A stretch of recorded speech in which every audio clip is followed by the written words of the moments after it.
क्या कहना चाहेंगे अभी आप कैसा?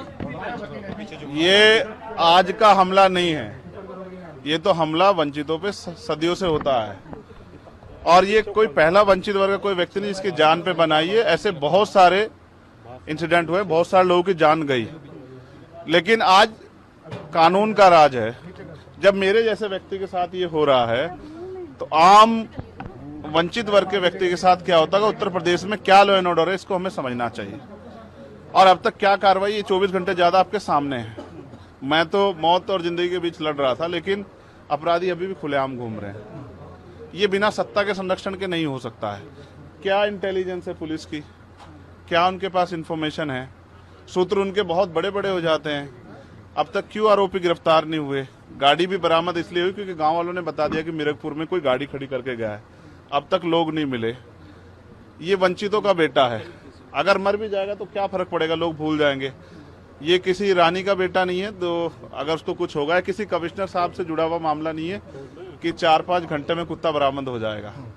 मैं ये मानता हूं सरकार की घोर लापरवाही है और मुख्यमंत्री का बिल्कुल ना बोलना और बड़े बड़े दावे करना और इस घटना में ना बोलना स्पष्ट करता है कि मुख्यमंत्री सत्ता को संरक्षण दे रहे हैं, अपराधियों को संरक्षण दे रहे हैं और उनके संरक्षण में अपराधी पल रहे हैं। और ये कानून व्यवस्था के लिए, लोगों के कानून के प्रति विश्वास के लिए बड़ा खतरनाक है। अच्छा, हम लोगों ने सीसीटीवी देखा, उसमें दिख रहा है कि पीछे से गाड़ी आके चेस करती है। क्या कुछ अगर कुछ बता पाएंगे कि आप कहाँ थे, कैसे फायर? देखिए, मैं दिल्ली से लौटा हूँ, मेरे एक साथी की डेथ हुई, मैं थोड़ा सा परेशान था। फिर उस डेथ की सूचना के बाद मुझे आना था देवबंद में। हमारे एक साथी की माताजी की डेथ हो गई थी, उनके यहाँ रस्म पगड़ी का कार्यक्रम था। उनके घर से जैसे मैं निकला, सहारनपुर की तरफ मुश्किल से 50 मीटर चला होगा, एक गाड़ी आती है। मैं फोन पे थोड़ा मेरा ध्यान था, उसने जो वहां से गोली चलती है और वो गोली मेरे कान के पास से निकलती है। मैं अपने साथियों को कहता हूं कि गोली चली है। पहले मुझे लगा, उस आवाज से लगा पटाखा है, लेकिन बाद में जब उसके वो वाइब्रेशन हुई जाते हुए तो मुझे एहसास हुआ गोली, और वो गाड़ी में टकराई भी। फिर दूसरी गोली जब मुझे लगी, बुलेट जो चीरती हुई लोहे के हिस्से को गाड़ी के, और वो मुझे लगी, तब मुझे एहसास हुआ कि हम घिर गए। फिर तीसरी गोली चली, जिसने मेरा आगे वाला शीशा पूरा डैमेज कर दिया। चौथी गोली पे मैं नीचे हो गया, जो गोली आपने देखा कि वो सीधी उसमें लगी। अगर मैं नीचे ना होता तो वो मेरी छाती के आर पार चली जाती। फिर वो गाड़ी 10 मीटर आगे जाकर रुक जाती है। वो 2 हवा में फायर करते हैं जैसा मैंने देखा, और फिर उन्होंने फिर हमारी गाड़ी फायर किया। वो फायर जो है गाड़ी के नंबर प्लेट पे लगी। मेरा यह मानना है, उनको ऐसा लगा होगा कि हमने जो काम करने आए थे वो कर दिया, अब ये मर गया, शायद जैसा पहले कई घटना में हो। फिर वो शायद सरेंडर करने के मूड में थे, लेकिन जैसे ही मनीष ने गाड़ी को मेरे कहे से यू टर्न लिया, उनको समझ आया कि ये जिंदा है, तब वो वहां से भागे।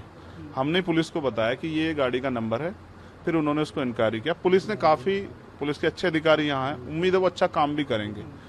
लेकिन ये स्पष्ट हुआ कि अपराधियों में कोई डर भय नहीं है। कितने लोग थे? 3 लोग थे।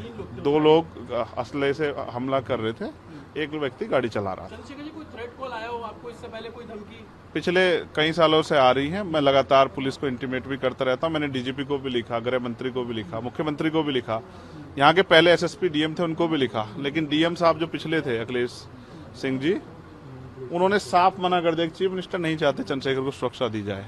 मेरे आज भी याद है ये बात, क्योंकि मैंने एलआईयू के अधिकारी द्वारा पूछा कि भाई मैंने आपको बताया थ्रेट भी है, फिर क्यों नहीं हो रहा है? तो उन्होंने कहा भाई ये सरकार का मामला, सरकार चाहे तो दे सकती। तो मैं चाहता हूं मुख्यमंत्री इंतजार कर रहे हैं कब चंद्रशेखर मरे, उनका काम आसान हो। लेकिन उनको ये नहीं पता कि गरीबों की, कमजोरों की, शोषितों की बात करने वाला चंद्रशेखर इतनी आसानी से उनकी राह के रास्ते में से नहीं हटेगा। अतीक अशरफ के साथ जैसा हुआ वैसा ही कुछ होने वाला था, ऐसा आपको लगता है? अब आप इसका आकलन खुद करें कि क्या हुआ और क्या हो सकता था। एक और बात, मुझे ऐसा लगता है कल की घटना के बाद, इतने बड़े उसके बाद भी अगर मैं सुरक्षित हूं तो हमारे संतों गुरुओं महापुरुषों का आशीर्वाद, हमारी करोड़ों बहनों माताओं का आशीर्वाद, बुजुर्गों का मेरे पास है।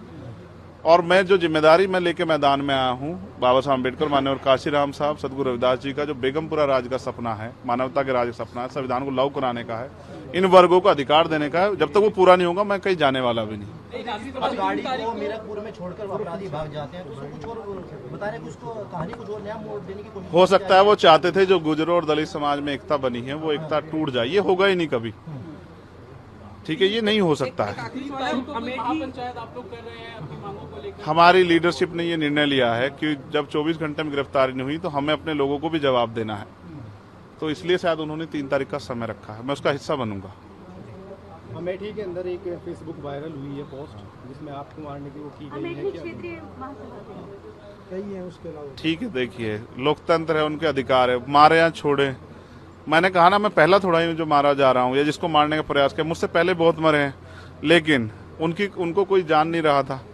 मुझे लोग जानते हैं तो मेरी बात पे बात आगे बढ़ रही, लेकिन मैं अपने लोगों को मरने नहीं दूंगा। ये भी मैं उनको संदेश देना चाहता हूँ। घटना होने के बाद ये पोस्ट किया है अमेठी क्षेत्रीय महासभा से कि इस बार तो बच गया, अगली बार नहीं बचेगा। देखो, मैं गोली से डरता नहीं, मैं गोली से बंदूकों से नहीं डरता हूँ। मैं संवैधानिक रास्ते से चलता हूँ, संविधान को मानता हूँ। गोली चलाने वालों को भी कहना चाहता हूँ, कुदरत उनको सद्बुद्धि दे, गलत जगह पंगा ले रहे हैं। मैं झगड़ा नहीं चाहता, मैं अपने लोगों को भी ये कह रहा हूँ कल से शांति बनाओ को और संविधान के रास्ते चलो। वो हमें डिस्टर्ब करना चाहते हैं कि जो हम राजनीतिक ताकत हमारी बन रही हो कमजोर हो जाए, हम दूसरी दिशा चले जाएं।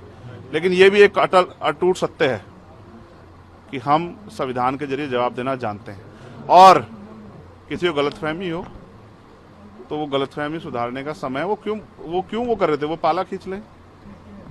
मुझे ही तो मारना है ना, वो बता दे मैं चला जाऊंगा मरने में, अगर मेरे लोगों के साथ तो ये खेल ना खेले ना।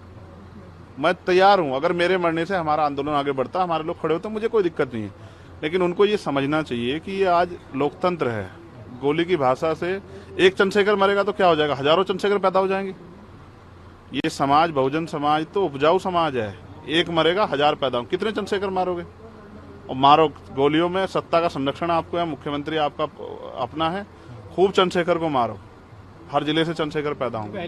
लेकिन बाबा साहब अम्बेडकर और माननीय काशीराम साहब को सपना पूरा करे बगैर संविधान को लागू करवाए हम लोग जाएंगे नहीं। चंद्रशेखर भाई, पहली घटना आपके साथ मुजफ्फरनगर में हुई, दूसरी अब देवबंद में हुई। क्या लगता है कि आसपास का क्षेत्र उससे पहले बुलंदशहर में? अगर पहली घटना पे ठोस कार्रवाई हो जाती तो अपराधियों के हौसले कमजोर होते। लेकिन मैंने कहा ना कि एक रानी का नहीं, एक प्राइमरी स्कूल के हेडमास्टर का बेटा है, एक गरीब माँ का बेटा है, तो मर जाए क्या फर्क पड़ा, किसी को क्या फर्क पड़ता है? उनका रास्ते कांटा आसान से निकल रहा है, तो इसलिए उनको लगा कोई वो नहीं। लेकिन जनता समझ रही है।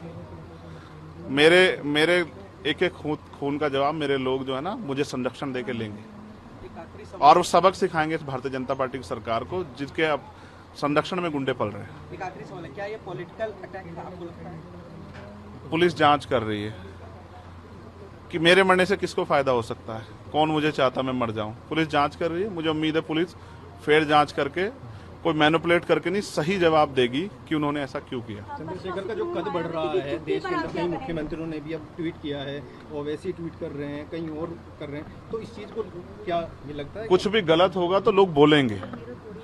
अगर कल मेरी जान ही चली जाती तो लोग फिर भी तो उनको पीड़ा होती, उनको अपना भी देखना है, कल उनके साथ भी हो सकती है।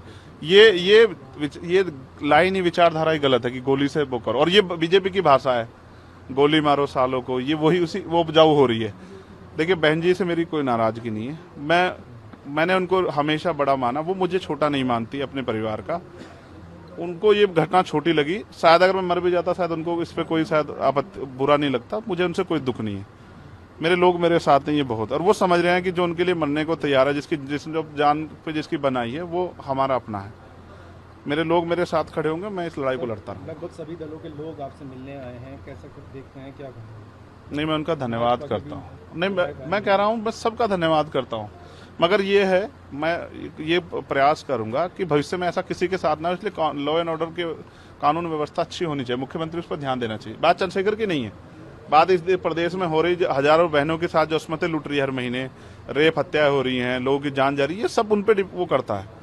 तो वो मुख्यमंत्री पद पर बैठे हैं, अगर वो इसको संभाल नहीं पा रहे तो क्या फायदा, फिर उनको इस्तीफा दे देना चाहिए। फिलहाल आप ठीक है, डिस्चार्ज किया जा रहा है? हाँ, ठीक हूँ, आपके बस। कार्यकर्ताओं ने आज जो है जगह जगह ज्ञापन दिया है, सहारनपुर में दिया, अगली रणनीति क्या रहेगी? नहीं, कोई रणनीति नहीं है, पार्टी के सीनियर लीडर जो तय करेंगे हम लोग उस पर काम करेंगे।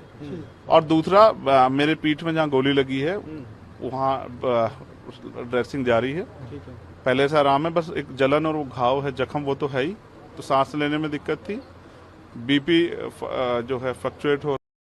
सब्सक्राइब का बटन दबाइए और हूतिया पे में मेरा हाथ बटाइए।